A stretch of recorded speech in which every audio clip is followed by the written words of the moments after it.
Assalamualaikum warahmatullahi wabarakatuh. Sahabat-sahabat Budi, kita berjumpa kembali di ini podcast Budi.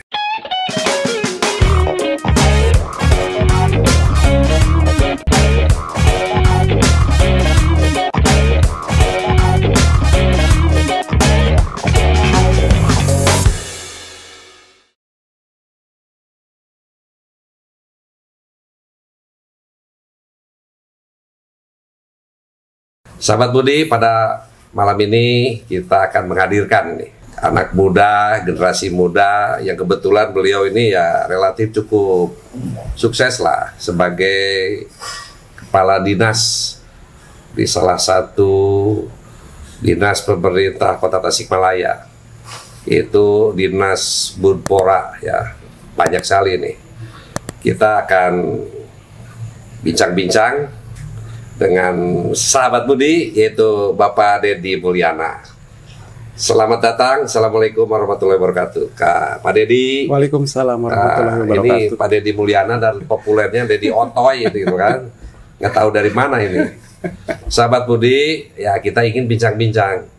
Karena kebetulan kalau bicara Disbud Parpora ya, ini luas sekali. Ini pariwisata, pemuda, budaya, dan olahraga. Kebetulan beliau, saya lihat, kelihatan belum lama dilantik tapi begitu luar biasa, cukup aktif di media sosial. Sehingga ini mudah sekali dikenal dan mempromosikan program-program di dinas yang dia pimpin. Pak Deddy, ini sahabat-sahabat Budi mungkin ingin bertanya lah, kira-kira sebagai Kepala Dinas Pariwisata Pemuda Olahraga di Tasikmalaya, dan memang ini sangat banyak sekali garapannya saya tahu, dan ini juga sangat banyak ikut menentukan warna daripada pembangunan Kota Tasikmalaya. Jadi kalau boleh saya tanya, dari mulai pariwisatanya, kepemudaannya, olahraga dan budaya, setelah Anda mendapatkan kepercayaan menjadi kepala dinas, apa yang kira-kira yang akan digarap ini supaya nanti sahabat-sahabat Budi dan masyarakat juga akan tahu Kang Deddy Otoy ini mau dibawa kemana dengan Dinas Pariwisata Pemuda Olahraganya. Silakan Pak Deddy. Baik, sebelumnya kami ucapkan terima kasih Pak Bapak telah mengundang kami pada kesempatan malam ini. Untuk sebenarnya saya gak bisa memberikan kata-kata lebih karena ini guru saya. Ini yang selama ini memberikan figur kepada saya pribadi, bagaimana kita memimpin suatu organisasi, bagaimana kita membawa suatu organisasi ke arah yang lebih baik, Pak. Ya. Alhamdulillah awal Januari 2023 saya diberikan kepercayaan oleh baru 6 bulan berarti ya? Ya, 6 bulan kurang lah, Pak. Ya. Saya diberikan kepercayaan oleh pimpinan, kebetulan sekarang PJ Wali Kota Pak Dr. Andes Jaka Firluansah yang menjabat. Tetapi ini alurnya panjang, kami mengikuti seleksi shelter open bidding dari sejak kepemimpinan Pak Haji Yusuf, Pak. Ya. Alhamdulillah awal Januari kami diberikan kepercayaan, dilantik. Kemudian saya resmi menjabat sebagai Kepala Dinas Pemuda, Olahraga, Budaya, Kebudayaan, dan Pariwisata Kota Tasikmalaya. Di benak saya mungkin yang pertama saya datang ke dinas ini salah satu dinas yang sangat banyak cakupan cakupan yang akan kita garap, Pak. 4 bidang tuh. Jadi ya.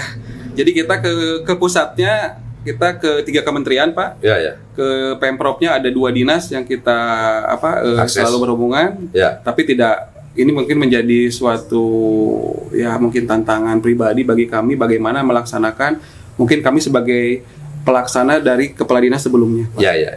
Jadi ada bidang pemuda dan olahraga, budaya dan pariwisata. Ternyata pas saya masuk, ternyata orang-orang di dalamnya itu orang-orang yang sudah mumpuni semua, Pak. Ya, potensial di bidang budaya ada pelaku seni juga, yang punya sanggar notabene, mereka dekat juga dengan orang-orang budayawan, seniman. Di olahraga juga ada mantan guru olahraga di dalamnya. Kemudian di pariwisata juga banyak sarjana-sarjana kepariwisataan banyak. Tinggal bagaimana kita mengemas. Kalau sekarang Pak istilahnya kan Superman sudah mati, Pak, is dead. Jadi kita bikin super tim yang bagus lah. Super tim yang bagus. Bagaimana caranya visi misi. Kalau dulu kan visi misi, kalau sekarang target kinerja, Pak. Nah target kinerja yang kita hadapi tercapai. Gitu. Ya, gambaran saja lah. Kita ingin lihat dulu sekarang bidang olahraga. Karena bidang olahraga itu kantornya kan ini di komplek olahraga Dadaha yang 15 hektar. Jadi ini aset pemerintah Kota Tasikmalaya. Di sana banyak sekali tempat-tempat olahraga yang memang bisa dimanfaatkan. Jadi betul tadi Pak Dedi, potensi-potensi di Dinas Pariwisata Berolahraga sudah banyak, tapi kunci semua itu kan sudah ada motor penggeraknya. Jadi motor penggeraknya seorang manajer ya, kepala dinas gitu kan. Ya, mohon maaf ini, kemarin Porda Tasik kan posisinya rankingnya kan kalau nggak salah ranking ke-23 ini sejauh barat dari sebelumnya 21. Sebelumnya 21. Jadi ada kenaikan, tapi kenaikannya kurang bagus tuh. 21 ke 23. Kira-kira garapan ini ya. Di bidang olahraga apa saja dengan potensi aset yang ada di Kota Tasik ini. Baik, mungkin saja secara general dulu Pak ya. Secara general dulu. Pas kami diberi kepercayaan oleh pimpinan ke Dinas Porabudpar, pertama saya menekankan kepada teman-teman semua, jadi saya menjemputnya teman-teman dan rekan-rekan lah, tidak ada, karena kedepannya yang namanya jabatan struktural akan hilang Pak. Jadi jabatan fungsional betul. Kan? Ya. Jadi kita bagaimana memberikan apresiasi ke teman-teman sebagai rekan kerja tim. Jadi kami mempunyai moto Pak, namanya APIK. Jadi teman-teman itu APIK, singkatan APIK. Nah, jadi teman-teman semua yang ada di Dispora Budpar itu yang pertama harus bersifat adaptif Pak. Adaptif A-nya. Yang P-nya harus produktif, jelas. Yang I-nya inovatif. Dan yang terakhir itu Pak, yang gampang diucapkan tapi susah dilaksanakan, kolaboratif. Nah, itu kolaborasi lah dari asal katanya. Nah, itu yang saya tekankan. Karena kalau ini nggak ditekankan, mustahil apapun yang tujuan yang kita capai akan berhasil. Khusus untuk bidang olahraga. Kebetulan saya juga sebagai ketua cabur Pak. Ya, kemarin ketua cabur olahraga basket cabur, ya. Salah satu cabur yang ada di bawah naungan KONI. Jadi saya sangat tahu sebenarnya permasalahan, akar permasalahan. Sebenarnya klise-klise masalah-masalah dari dulu itu bagaimana pembinaan atlet, bagaimana regenerasi atlet, bagaimana pembinaan klub-klub yang ada di bawah cabur, bagaimana sumbangsi dari pemerintah daerah juga, bagaimana sumbangsi dari KONI sebagai induk organisasi. Tapi sekarang ada KONI Pak, ada KORMI, dan ada NPCI Pak. Nah, NPCI itu yang membawahi teman-teman kita yang berprestasi di bidang olahraga yang difabel Pak. Difabel, yang mempunyai berkebutuhan khusus. Kemudian yang KORMI itu ada olahraga yang belum termasuk ke KONI, kayak olahraga rekreasi dan lain sebagainya, itu di bawah naungan KORMI. Yang sekarang sebentar lagi ada Pekan Olahraga Nasionalnya Pornas Pak di Kabupaten Bandung Barat. Insya Allah akan pemberangkatan besok 27 dilepas oleh Pak PJ Wali Kota. Jadi mungkin di bidang olahraga ya mungkin dari prestasi. Apa yang kira-kira yang bisa mendorong kan? Yang bisa mendorong Pak, yang pertama kita restrukturi organisasi dulu. Mungkin itu tugas teman-teman di KONI, NPCI dan KORMI. Tapi ini juga bagian dari pembinaan. Karena itu tidak bisa lepas mitra kan. Kita kumpulkan. Kita sudah mengadakan pertemuan dengan cabur-cabur yang ada di Kota Tasik. Alhamdulillah komunikasi sudah terjalan. Kita sudah komunikasi satu persatu. Alhamdulillah ada permasalahan dari mereka kita tampung. Kita juga sama duduk bareng. Ada KONI, ada Dispora di bidang poranya, ada dari rekan-rekan cabur. Kita tampung. Yang kedua, bagaimana kita evaluasi hasil Porprov tahun kemarin, berarti ini menjadi acuan Pak. Betul. Jadi kata Bapak dulu kita harus ada titik tolak bagaimana kita berangkat ke depannya. Nah, ini menjadi titik tolak Pak, evaluasi untuk Porprov berikutnya. Yang depannya yang akan dilaksanakan 4 tahun sekali kan? Betul, yang akan dilaksanakan Kota Bogor. Jadi kalau kabupaten kota tidak muluk-muluk Pak, prestasinya di Porprov saja sebenarnya sebagai acuan. Nah, sudah Porprov nanti ada PON dan lain sebagainya, itu udah tanggung jawab beda level lagi, provinsi dan pusat. Nah, yang kedua, sarana prasarana Pak. Memang di Kota Tasik sarana dan prasarana untuk cabang olahraga itu memang masih memprihatinkan. Kalau adalah beberapa belum standar nasional lah. Nah, yang saya soroti kabupaten kota yang lain, misal Kota Bandung, Cirebon, Bogor, Garut sendiri dibanding dengan kita mereka lebih bagus. Kemarin kan waktu Bapak menjabat kita hampir menjadi tuan rumah Porprov. Saya sudah senang Pak, karena saya memegang cabur juga. 2022 itu sebelum kita COVID, sebelum COVID. Tapi akhirnya karena ada takdir dari Allah, batal kan? Ada pandemi COVID, akhirnya kita batal jadi tuan rumah. Yang tadinya penyu-penyu akan dibangun, dibarukan, misal Gor Susi, kemudian Gor Sukapura juga, lapang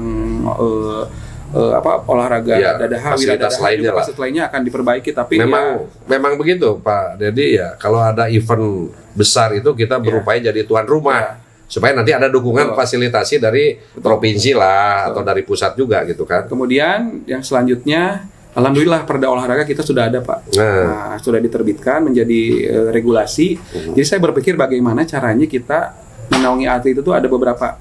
Tidak semua atlet butuh bonus dengan materi Pak. Mereka biasanya yang pertama yang mereka itu masa depan. Apakah pekerjaan, yang lagi sekolah beasiswa.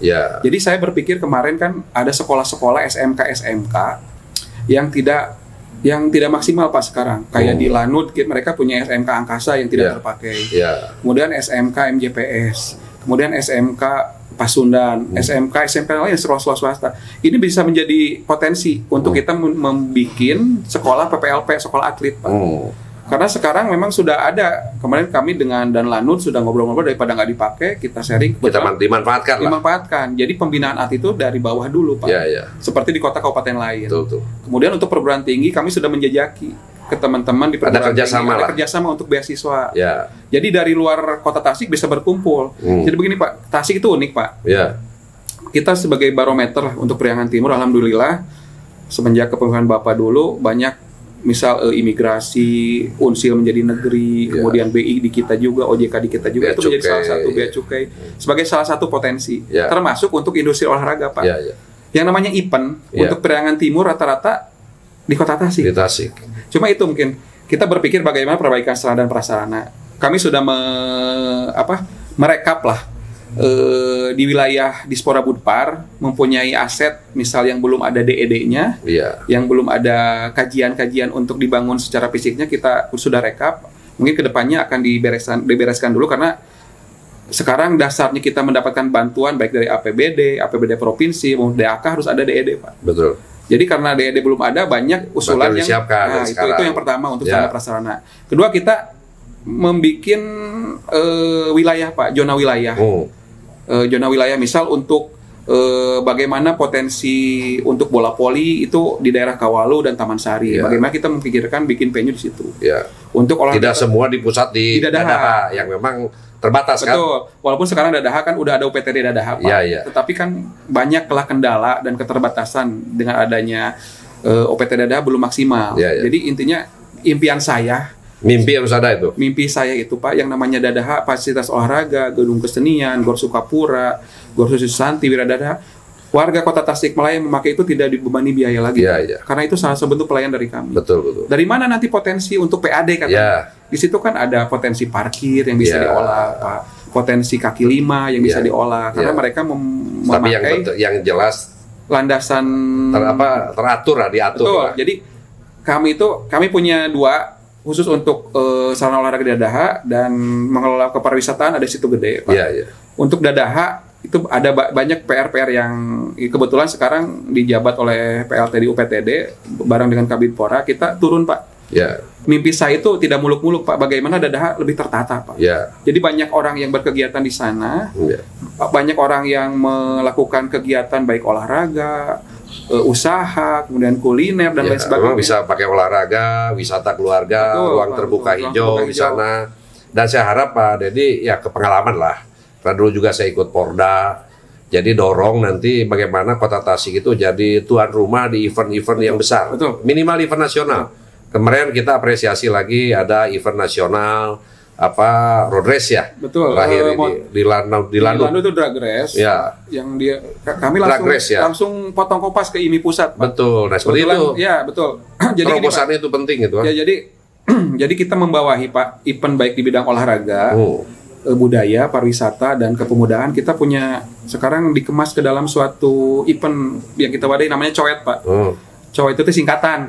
Kalau orang Sunda namanya Coet. Saya berpikir kalau buat sesuatu di Coet itu pasti muncul makanan yang enak Pak.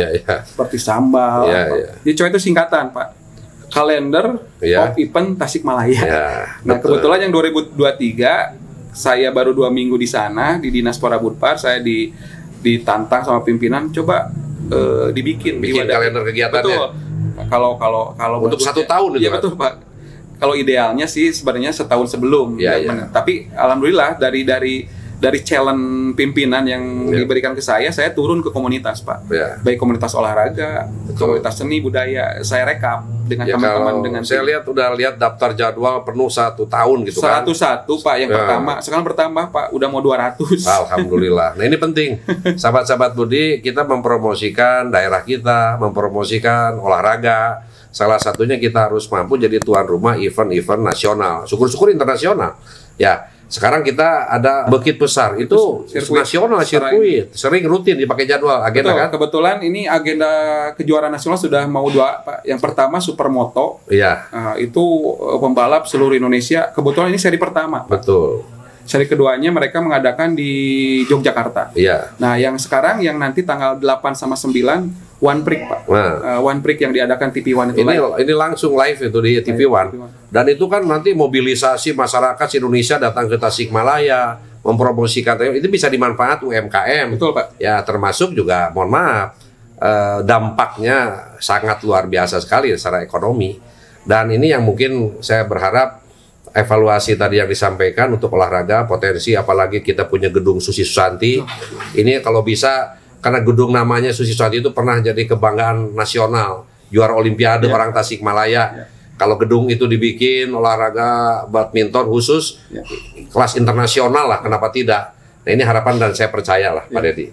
Jadi sahabat Budi, yang kita tadi dengar olahraga, saya lihat softball yang belum ada di sana ya, ada sedang dibangun, belum selesai. Belum selesai. Jadi softball itu nanti nyatu dengan pembangunan alun-alun yang sekarang sedang dibangun, ada perbaikan. Kebetulan kemarin softball juga prestasi Pak, medali perak untuk tim putrinya. Betul, itu medali sudah punya, walaupun lapangnya belum ada ini kan. Jadi satu paket ironis sekali. Satu paket lah. Belum cabang-cabang olahraga yang lain. Kita tidak menampilkan seluruh cabang olahraga itu, kita punya potensi sebetulnya. Nah inilah mungkin sahabat Budi supaya tahu bagaimana kita mensupport, apalagi olahraga itu ya minimal akan menjadi kebanggaan anak-anak muda kita, termasuk ini terus terang membangun karakter lah ya kan. Lalu ini Pak Dedi, ya selain olahraga tadi kita pariwisata sekarang. Betul, pariwisata Tasik itu nggak punya pariwisata alam lah. Kira-kira apa dorongan terobosan ya wisata kita di Tasikmalaya, event-event apa saja yang supaya sahabat-sahabat Udin, masyarakat tahu ada event apa saja di pariwisata di Tasikmalaya. Baik, terima kasih Pak. Untuk khusus pariwisata Pak, jadi gini gambaran. Jadi kota Tasik itu sebenarnya mirip-mirip kota Bandung. Kalau di Jawa Tengah kota Surakarta Pak. Ya, Solo. Terus kalau di Yogyakarta kota Jogjanya Pak. Jogjanya. Nah, tapi perbedaannya misal di kota Jogja ada destinasi unggulan seperti keraton. Betul. Kita mirip kota Bandung lah. Kota Bandung tidak punya destinasi alamnya, tidak banyak. Iya betul. Jadi mereka menjadi penyangga. Sama seperti kota Tasik, Pak. Betul. Kita wisata alam yang sudah dikunjungi biasanya Situ Gede, kemudian wisata buatan, Pak. Wisata buatan seperti Karangresik. Sudah menyebar lah kalau wisata buatan di kota. Jadi saya punya strategi bagaimana berkolaborasi dengan kabupaten kota di sekitar kita, jadi kita menjadi penyangga, Pak. Kita sudah beberapa kali pertemuan dengan Kabupaten Tasik, Kabupaten Ciamis, Banjar, Pangandaran, Garut sendiri. Jadi kita fokusnya ke event, Pak. Event. Jadi tapi kalau pendukung para wisatanya udah banyak kan? Sudah banyak. Jadi hotel dari bintang 1 sampai bintang 4 kita punya. Ada, betul. Belum lagi guest house, Pak. Ya, dari ada. Guest house-nya. Terus kunjungan wisata, Pak, 2023 itu, 2022. Ada wisata kulinernya kan kita luar biasa ini Tasikmalaya. Orang yang kunjung Tasik lebih dari 6.000, Pak. Jadi berarti ada apa di Tasik itu? Dari data kunjungan hotel. Apalagi kalau kita lihat domisili lah, kota Tasikmalaya di tengah-tengah Priangan Timur gitu kan. Itu jadi potensi kita. Ada potensi lah. Jadi walaupun tadi dikatakan tidak ada wisata alam, tetapi kita bisa karena koordinasi dengan wilayah-wilayah Priangan Timur. Udah ada itu. Udah ada. Kita kan punya Geopark Galunggung, Pak. Nah, itu sangat legend lah untuk menjadikan potensi. Jadi siapapun yang datang ke Tasik harus bisa nginep di kota Tasik, walaupun mereka berkunjung ke Galunggung lah, ke Pangandaran, 1 malam di Pangandaran, 1 malam di Tasik. Kemudian oleh-olehnya di Tasik. Oleh-olehnya belanjanya di Tasik. Ada bordirnya kan, ada batiknya. Belum makanan Pak Dedi. Belum makanan. Kulinernya luar biasa Tasik. Jadi kita salah satu industri unggulan di ekonomi kreatif Pak. Jadi ada 17 subsektor, di antaranya makanan olahan Pak. Betul. Makanan olahan ini sangat menjadi populer di kota Tasik. Betul. KP-KP juga menjadikan potensi berapa ratus KP di kota Tasik ya. Jadi intinya apa Pak? Jadi saya kolaborasi. Kebetulan kami sekarang sudah ada pertemuan rutin dengan PHRI, Pak, pengusaha hotel dan restoran. Bagaimana kita mengkemas, Pak? Sebentar lagi mulai awal-awal Juli. Masuk agen-agen travel kan? Betul. Awal Juli Citylink katanya udah mau ke Tasik lagi penerbangan dari Halim. Nah, saya berpikir bagaimana karcis terusan Citylink ini bisa berlaku, Pak, diskon hotel, diskon restoran. Saya kumpulkan. Jadi itu salah satu potensi juga. Bagus. Jadi dengan hotel kita kerjasama, mereka juga gayung bersambut, Pak. Gayung bersambut. Oh siap, Pak, kami siap. Apalagi setiap ada kejurnas. Misal ada kejurnas balap motor, kejurnas bukan terbalik memanfaatkan malah mahal gitu kan. Ini kita udah advokasi ke teman-teman di hotel, di teman-teman hotel dan restoran, bagaimana setiap kegiatan yang berdampak nasional mereka diberikan keleluasan dan kebebasan, apalagi kemudahan. Untuk mereka sepakat, Pak. Alhamdulillah sepakat. Kemudian yang seterusnya, betul kata Bapak, kita itu kuliner menjadi salah satu potensi. Jadi Kota Tasik itu wisatanya lengkap, Pak. Wisata edukasi sudah jelas. Kita punya universitas yang negeri ada 3, Pak. Betul. Universitas Siliwangi, Universitas Pendidikan Indonesia (UPI), kemudian Poltekkes. Belum lagi universitas swasta. Banyak yang notabene di Tasik menjadi barometer Priangan Timur, malah dari Cilacap, Brebes masuk sini, Pak. Apalagi kita punya mimpi dari dulu, saya ingin Tasik itu jadi salah satu kota pendidikan terbaik di Jawa Barat tuh. Nah, kemudian untuk ini, Pak, kami Kota Tasik kan sudah ada PPIK yang notabene menampung industri kerajinan. Itu baru pemerintah yang bikin. Saya juga sudah sounding, Pak, ke teman-teman yang punya mall-mall besar.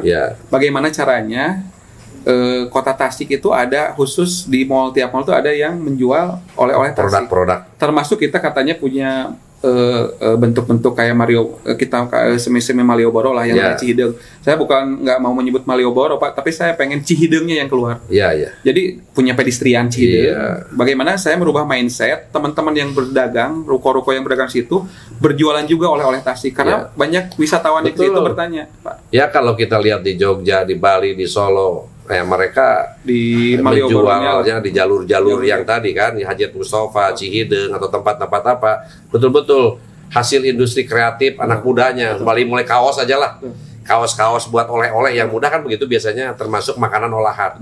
Dan alhamdulillah sahabat Budi, kita mendengar tadi banyak sekali lah terobosan-terobosan, ya artinya kolaborasi yang tadi mudah diucapkan tapi sulit dilaksanakan. Nah, ini sedang dijajaki kolaborasi para wisata dengan hotel, kolaborasi dengan PHRI, kolaborasi dengan restoran, kolaborasi dengan semua potensi-potensi ada. Karena saya sering kalau tidak collab kata saya katakan. Karena jujur saja, semua masing-masing berkepentingan.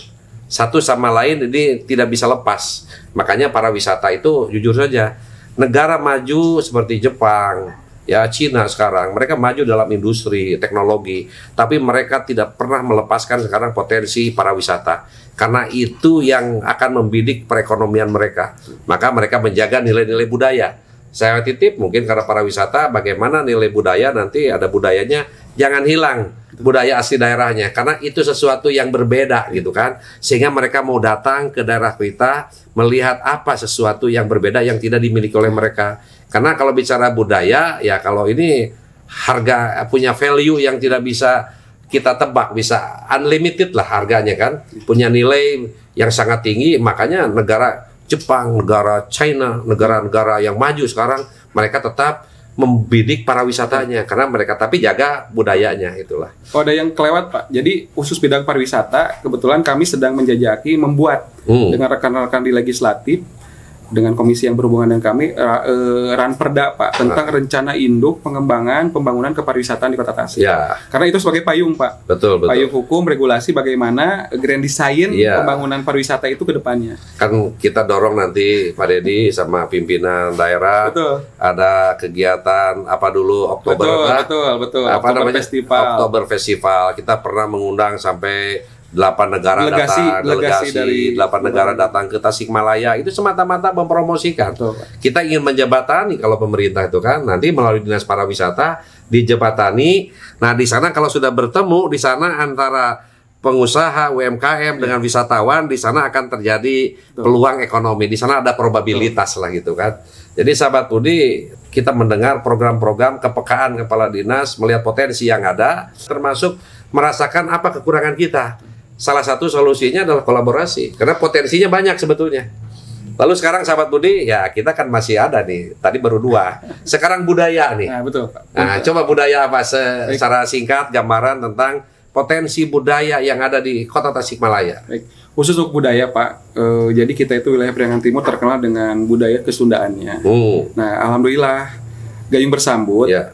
Kebetulan mungkin ini pas momennya saya di Dinas Porabudpar, jadi kita sedang merefleksikan ke dalam bentuk peraturan juga, Pak. Kita sedang merancang ranperda kebudayaan di Kota Tasik sebagai. Kalau nanti perda itu jadi kira-kira apa sebetulnya akan jadi intinya yaitu kebijakan intinya bagaimana yang namanya budaya dan kearifan lokal itu menjadikan suatu potensi, Pak. Nah, betul. Setuju. Potensi. Jadi setuju saya. Jepang saja bisa maju, sementara kebudayaan dan kearifan lokalnya sangat dijunjung. Ya. Nah, ini Tasik unik, Pak. Selain budaya turun-temurun dari nenek moyang kita kan kulturnya katanya pesantren, religius. Nah, ini menjadi tantangan bagi saya. Bagaimana yang namanya kota religius, kota pesantren menjadikan nyaman bagi orang yang datang ke Kota Tasikmalaya.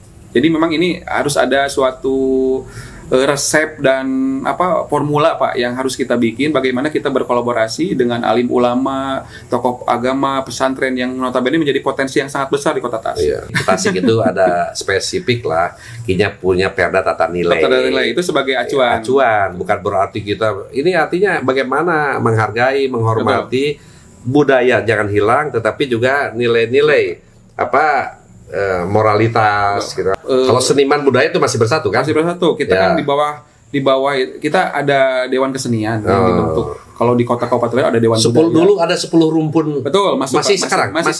Nah, itu potensi yang sangat besar. Ternyata kan Dewan Kesenian yang sebagai stakeholder di eksternal kita sangat membantu eksistensi bagaimana pengembangan kebudayaan. Mereka juga yang pertama yang menggagas ide. Kebetulan kami sering berkomunikasi banyak momen juga tentang yang bagaimana namanya regulasi atau payung hukum yang mewadahi teman-teman juga, Pak. Ya. Terus Pak Dedi jangan lupa kita dulu punya program yang di Gedung Kesenian tuh kan. Kibar Budaya. Kibar Budaya itu kan rutin. 1 tahun itu berapa? Sampai penghargaan kepada seniman dan budayawan. Nah, itu penting. Pokoknya tiada hari, tiada waktu yang kosong di Gedung Kesenian. Kreativitas seniman-seniman budayawan itu ditampung saja. Dulu kita fasilitasi, walaupun gedung keseniannya belum maksimal, tapi ya kita sudah fasilitasi soundnya, sapanya, lightingnya semua, sehingga mereka tinggal karya mereka aja tampil aja lah. Artinya ini menjadi sebuah motivasi bagi seniman dan budayawan untuk memperlihatkan kreativitas. Dan kita ingin ada sesuatu yang menonjol, memang harus ada memang. Apalah, mohon maaf, misalnya kita kan lambangnya Tasikmalaya kan payung gelis. Misalnya kalau ada tamu-tamu tarian payung gelis yang khas gitu kan di Bali contoh ada tari kecaknya. Ada tari apanya yang itu menjadi sesuatu yang berbeda. Ada sesuatu, karena yang diingat tidak mungkin semuanya. Apa yang kita bikin, ikonnya apa, harapan kami, dan sangat potensi. Saya tahu lah kelompok-kelompok sanggar-sanggar cukup banyak ya, Pak Ded. Sangat-sangat banyak kan. 730 sanggar yang terdaftar di kami. Malah sudah ada yang go internasional, saya lihat. Betul. Ada yang sudah berkegiatan di luar negeri juga. Iya, di Filipina, ini potensi. Artinya saya katakan semua potensi yang ada di Kota Tasikmalaya, seniman, budayawan, gitu kan, ini butuh penggeraknya.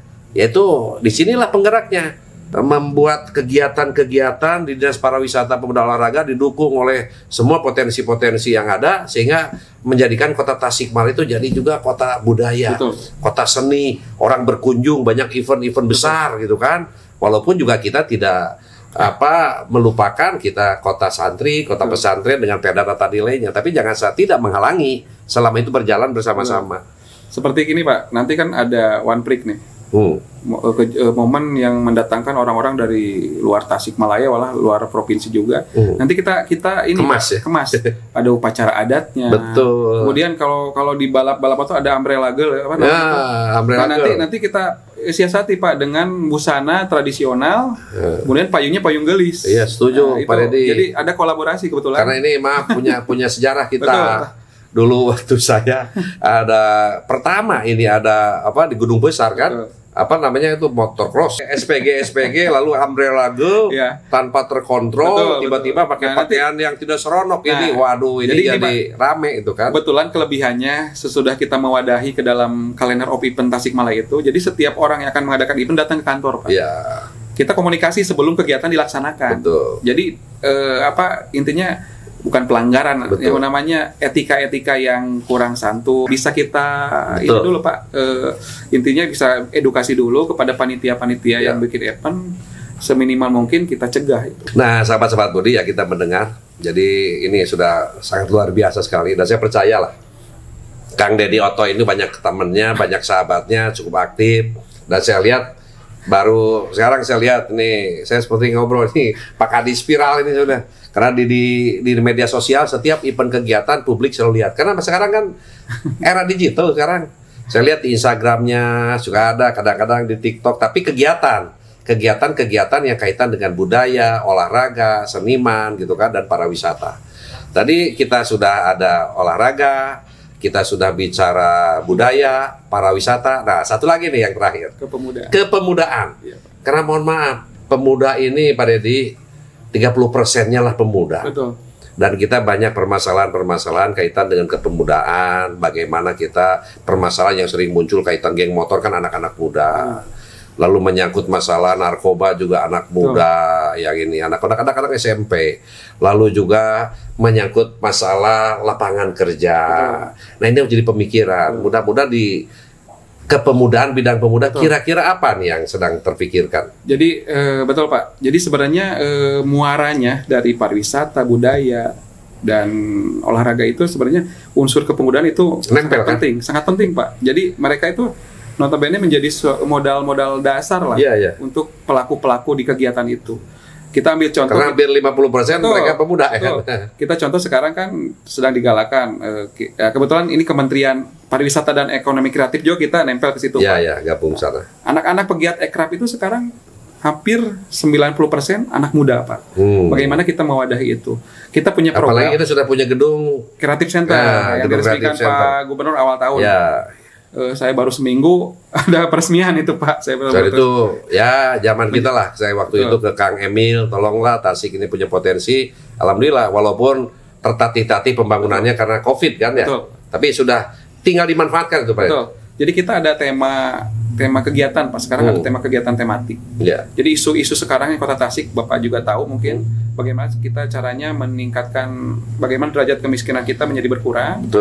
Kemudian sekarang program pencegahan dan penanganan stunting juga, inflasi juga. Nah, kami punya program tematik itu Pak. Ini di bidang kepemudaan banyak pelatihan kegiatan, walaupun sumbernya dari manapun itu saya utamakan untuk ada Pak. Bisa pelatihan untuk kepemudaan sudah berjalan. Nah, nanti kita pantau Pak.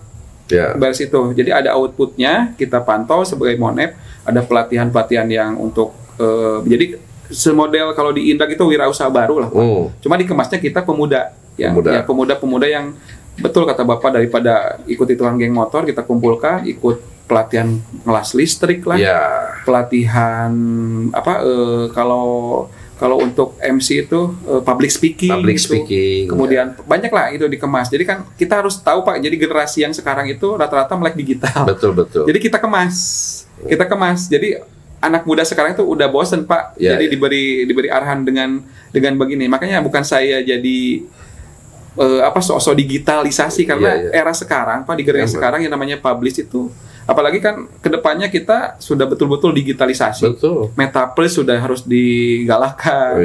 Sekarang provinsi saja sudah ada dynamic work system. Jadi kita bisa bekerja di anywhere. Jadi di sembarang tempat kita bisa bekerja asal target kita tercapai. Bukan hanya work from home saja. Betul, sekarang work from anywhere. Di mana wae bisa digawe lah. Itu rata-rata Pak. Jadi PNS sekarang kan anak muda Pak. Itu sangat lurus, berbanding lurus dengan program kami juga. Jadi pemuda menjadi barometer. Alhamdulillah kita bagaimana mendongkrak kegiatan, misal kalau di bidang pariwisata ada Mojang Jejaka. Kemudian kemarin alhamdulillah kami bisa memberangkatkan perwakilan Pak. Kalau di Paskibraka itu Paskibraka Nasional. Kebetulan dulu putra Bapak pernah menjadi Paskibraka Nasional 2017 ya. Kebetulan sekarang Paskibraka itu dipegang oleh Kesbang Pak. Nah, kami memegangnya paduan suara Pak. Ada perwakilan dari Kota Tasik Pak nanti. Mahasiswa di UPI, namanya saya lupa. Nanti perwakilan Kota Tasik untuk menjadi paduan suara di istana Pak. Pas 17 Agustus. Sudah lolos dari Kota Tasik. Alhamdulillah ada perwakilan. Nah, kemudian kegiatan pengiriman bagaimana ada pembinaan dan pertukaran pemuda berprestasi sudah kita galakkan lagi. Karena jujur Pak, kalau bidang pemuda dan olahraga saya turun Pak. Karena saya pelaku juga. Ya, masih muda masalahnya. Jadi saya juga aktif dulu di organisasi kepemudaan, KNPI, Paskibraka dan lain sebagainya. Dan betul Pak Dedi, organisasi kepemudaan itu banyak sekali. Betul, Pak. Cobalah kalau didata di Kesbang. Betul. Mungkin ada 300 organisasi kepemudaan di Kota Tasikmalaya. Betul, Pak. Nah, ini juga harus berarti berbanding lurus dengan program-program kita. Dan saya percayalah Pak Sahabat Budi yang tadi disampaikan oleh Pak Dedi, karena beliau turun ya, gaul lah istilah nama. Memang enak mah kepala dinas harus gaul, tidak bisa hanya duduk manis, tahu permasalahan-permasalahan yang menjadi bidang garapannya. Ini cukup berat memang, kompleks. Tapi ini akan jadi sebuah kebanggaan ya. Manakala urusan kepemudaan bisa lepas gitu kan, mereka punya keterampilan sehingga mereka tadi saya sampaikan kerjasama, koordinasi dengan bidang apa, pelatihan-pelatihan di mana kita kan bisa mengatur ya. Makanya kolaborasi itu terpenting. Harapan kami ya nanti dengan organisasi-organisasi kepemudaan yang ada, ditambah dengan program-program yang ada di Dinas Pariwisata, Pemuda dan Olahraga juga sebetulnya sudah ada, dan ini perlu support dukungan. Betul Pak. Dan memang saya berharap memang pemerintah dalam hari ini, eksekutif dan DPRD lah gitu kan, mensupport karena bidang yang garapannya ini cukup banyak sekali. Dan kita ingat generasi muda itu akan sangat menentukan masa depan bangsa, termasuk masa depan Kota Tasikmalaya.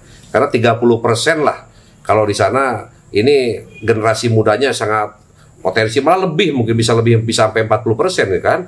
Tanpa mereka dibekali dengan keterampilan, tanpa mereka dibekali dengan moralitas dan nilai-nilai semangat yang sangat tinggi, ini akan sulit sekali mereka keluar dari permasalahan yang hari ini era globalisasi dan era digital itu betul-betul mengikuti. Jadi Pak Dedi sepakat lah kalau hari ini bukan merasa sok digital kemana-mana, tapi memang masanya sekarang. Jadi ini ada yang unik Pak, ada yang unik. Saya jadi melek digital tuh gara-gara kita berkomunikasi. Jadi saya pernah ada temen dari Jakarta datang ke Tasik. Padahal notabene dia itu sudah salah satu eksportir terkenal Pak. Eksportir lada hitam terkenal. Jadi kan namanya lada hitam berarti kan dari Sumatera, dari Kalimantan. Tetapi kenapa ke Tasik? Kang aya naon ke Tasik? Ada teman tuh. Pak Dedi nggak tahu ya, di Tasik itu potensi besar. Ternyata di Tasik itu pengusaha digital marketing, baik desain produk, kemudian digital marketingnya sangat banyak Pak. Jadi ada komunitas di Tasik namanya, itu komunitas Immerse. Mereka itu melek digital Pak. Betul. Orang muda lulusan SMK, dia punya anak buah sampai 200. Bapak mungkin pernah datang ke sana ya, yang Herbalife itu. Oh, yang herbal ya. Nah itu anak muda Pak. Betul. Saya tahu Pak Haji sana masih muda itu. Betul, Arianto itu. Betul. Itu yang menjadikan saya juga sebagai seorang yang umur sekarang sangat ya dibilang dia tuh seorang anak muda bisa memberikan lapangan pekerjaan baru untuk teman-temannya. Jadi saya itu udah bayar pajak ke Kanwil loh. Saya mikir berarti pendapatan dia per bulan sudah berapa kan kalau pembayar. Saya pernah datang ke sana dan ini gambaran lah. Betul. Artinya yang tidak terlihat oleh mata langsung bisnisnya itu karena sekarang mereka tradingnya penjualannya melalui digital kan semua. Digital. Ya kan? Mereka itu semua kalau bahasa makelar lah. Betul. Makelar tapi digital. Intinya apa Pak? Saya bagaimana menerapkan ke teman-teman, kan kita ada organisasi KNPI, kemudian ada ormas kepemudaan juga. Trust kepercayaan lah Pak. Jadi namanya kepercayaan susah Pak. Tapi kalau kita sudah dipercaya sama orang, apapun yang kita laksanakan pasti berhasil. Betul. Lalu ini mumpung ingat nih, saya terakhir ketemu dengan Direktur UPI Tasikmalaya. Tuh, Prof Nandang. Dan alhamdulillah saat itu kan waktu kita aktif sebagai kepala daerah, saya minta karena UPI di Tasik itu dulu hanya PGSD dan SD lah jurusan TK soal itu program, karena UPI ini kan sekarang bisa seperti Unpad, seperti SPTB. Saya minta ada program, alhamdulillah sekarang digital marketingnya, desain produknya, manajemennya luar biasa. Artinya dan dia siap katanya untuk kerjasama. Betul Pak, saya sudah menjajakin juga Pak. Apalagi kantornya bersebelahan. Kantor bersebelahan. Kebetulan saya juga jadi mahasiswanya sekarang Pak. Ini sahabat Budi, kita doakan nih Kang Dedi Oto ini Kadis Pariwisata Pemuda Olahraga ini sedang kuliah S3. Mudah-mudahan tahun ini selesai lah. Amin. Jadi doktor gitu kan ya. Jadi di UPI itu kata saya kan itu yang namanya potensi industri edukasi, industri pendidikan sudah berjalan Pak. Yang namanya mahasiswa di UPI itu dari luar Tasik kebanyakan sudah datang karena mereka kan sudah belum perguruan tinggi lain. Unsil kan, Unsilnya. Belum lagi Unpad, STHG, kemudian Mayasari juga sekarang merintis. Sedang mau bikin universitas perguruan tinggi. STAI, STIA, banyak sekarang kita. Tasik ini jujur saja, saya ingin Tasik menjadi kota pendidikan. Betul, Pak. Karena bagaimanapun kalau jadi kota pendidikan ini akan berbanding lurus nanti meningkatkan kualitas SDM. Wisata edukasi, Pak. Kalau saya sebut itu wisata edukasi. Kemudian di bidang kesehatan, Pak. Ya. Kita sekarang sudah banyak rumah sakit yang menjadi rujukan wilayah Priangan Timur. Betul. TMC sudah lama, Pak. Rumah sakit jantung. Hermina. Betul. Malah saya minta rumah sakit Dr. Soekarjo dari dulu harus jadi mimpi rumah sakit tipe A, gitu kan, seperti sekelas rumah sakit Hasan Sadikin. Nah, ini ada yang lucu, Pak. Jadi kan yang namanya nganter itu, nganter yang namanya pasien ke rumah sakit itu nggak mungkin tidur di hotel yang mewah, betul. Pak. Jadi tumbuh homestay baru, Pak, di sekitar rumah sakit. Nah, bagaimana cara kita mengedukasi? Itu pemuda-pemuda Karang Taruna itu, betul. Pak. Jadi ada rumah, bagaimana homestay, kan rata-rata yang mengantar itu ya model-model kalau kita ngantar ke rumah sakit Santosa lah di Bandung, Boromius. Nggak mungkin guide-nya. Termasuk nanti ada pelatihan guide para wisata. Ya, Pak. Jadi penting mencetak. Jadi pada saat tamu-tamu para wisata dari mana bekerja sama dengan travel yang ada, itu menjadi program kami udah jalan itu, jadi Pak. program. Nah, inilah sahabat Budi, kita sudah lengkap tadi. Ya, selintas yang panjang sebetulnya kalau kita bicara, tapi saya merasa hari ini regreg lah setelah mendengar langsung dari Pak Dedi Mulyana. Emang di Tasik apal nama Dedi Otoy aja udahlah. Saya Dedi Otoy nggak tahu nih Otoynya apa dari apa katanya. Jadi dulu Pak itu. Jadi apa cerita Otoynya, mohon maaf nih. Sekalian saya buka. Jadi saya waktu kecil itu Pak, kalau nggak makan bakso Mang Otoy nggak mau makan, Pak. Oh, ya dongeng nama. Dari TK sampai SD gitu. Ada Pak. Bakso Mang Otoy, teman-teman Mang Otoy jadi Dedi Otoy. Jadi sejarahnya itu. Jadi setiap kecil kata orang tua saya kalau nggak ada, jadi kan ada kuahnya, itu saya makan dari TK itu, Pak. Jadi udah terkenal, tapi sekarang sudah meninggal. Nah, inilah kalau susah kan seperti populer, kalau sudah populis begitu nggak apa-apa. Kalau itu lebih mendekatkan ya dengan semua komunitas-komunitas yang menjadi tanggung jawab kita, bidang kita, dan saya selalu support lah. Dan saya selalu monitor di Instagram, ya di IG, di Facebook, lalu di Twitter, kadang-kadang di TikTok ya, kadang-kadang muncul. Karena itulah sekarang bagaimana mempromosikan daerah itu harus aktif ya. Kota kecil saja kalau betul-betul dinaikkan melalui media sosial, wah luar biasa, ini akan menjadi sesuatu yang sangat memberikan Tasik itu menjadi destinasi wisata. Disiapkan budayanya, lalu ada potensi-potensi olahraga yang sangat banyak, kepemudaannya yang memang luar biasa.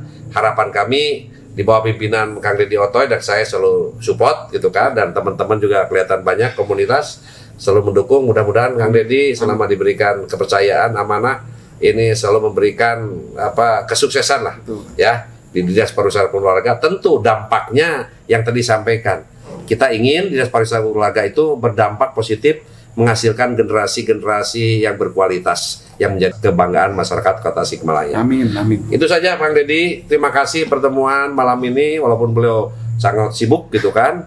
Ya, karena ini bukan siapa-siapa, saya secara pribadi sangat dekat. Saya tahu persis beliau waktu jadi ajudannya wali kota pertama Pak Haji Bubun Bunyami, saya kenal dari awal gitu kan, dengan namanya sosok Pak Dedi Otoy itu. Dan sekarang alhamdulillah di usia relatif masih muda, mungkin relatif paling muda lah Kadis di Tasikmalaya, usia 45 sekarang. Mudah-mudahan diberkahi oleh Allah, diberikan kekuatan, luruskan niat. Amin. Karena ini banyak sekali hal-hal yang menjadi garapan Kang Dedi dan teman-teman. Intinya bekerja dengan ikhlas, Pak. Nah, kalau ada pesan terakhir sampaikan ke teman-teman sahabat Budi, silakan. Baik, terima kasih untuk rekan-rekan sahabat Budi dan rekan-rekan Dispora Budpar Kota Tasik dimanapun berada. Intinya saya dari pribadi menekankan, jadilah profesional di tempat kita kerja dimanapun. Mau dimanapun kita harus bekerja seprofesional mungkin, karena itu menjadi suatu motivasi bagi diri kita.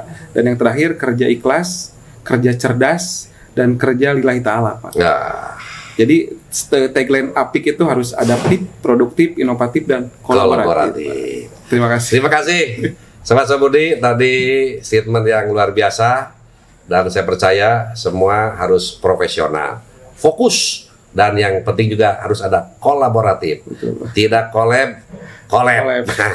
Kita berjumpa lagi di season yang berbeda di Ini Podcast Budi.